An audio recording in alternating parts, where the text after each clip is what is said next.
Welcome back. May is Mental Health Awareness Month, and today we're joined live by Caroline Schmidt with the San Luis Obispo County Office of Behavioral Health. Caroline, thanks so much for joining us today. The talk of mental health continues to rise, especially after the pandemic. What exactly is mental illness, and how many people suffer from mental illness? So mental illness is really any change in someone's mood or behavior, and the symptoms can vary. So the key thing here is, somebody may have general anxiety from traumatic events such as the COVID-19 pandemic, and then others might have a lifelong journey with an anxiety disorder. Whether you fall into either of those categories, you're probably one of the 50% of American adults that suffer from a type of mental illness.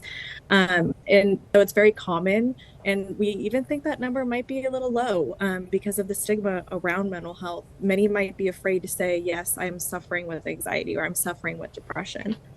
As you say, many people do suffer in silence, and we want to help those that we love. How do you know if someone is struggling with their mental health, and what can we do? So you really want to look for those changes, those dramatic changes in mood and behavior.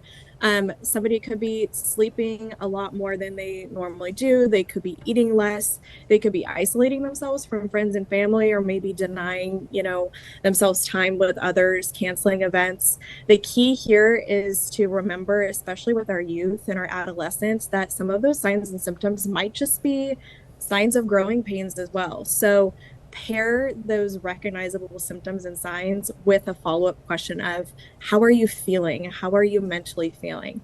That way you can really ensure that maybe the sign or symptom is connected to a mental illness. And what specifically is the San Luis Obispo County Behavioral Health doing for May to raise awareness, and what resources are available for the community?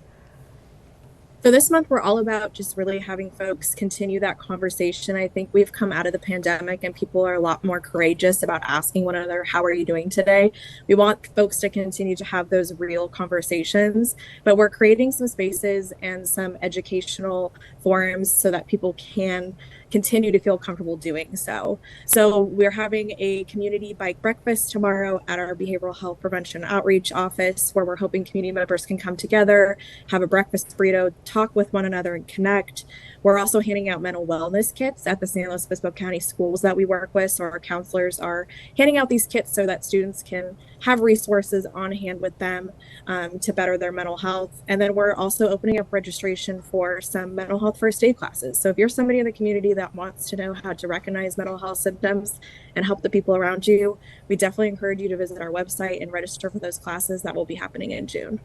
I know for me, being physically active really helps with my mental health. Going out, even just taking a walk around the block for 15 minutes or so, or playing sports, being out in nature. What are some tips that you have for people to help with their mental health? So exactly that. Identify what hobbies bring you the most joy and make sure that you're scheduling them out. We have such busy work lives. We have such busy home lives. So schedule a routine, get that 15-minute walk in, or decide that you're going to make your favorite meal on Monday night, because Mondays are a little tougher for us coming out of the work week.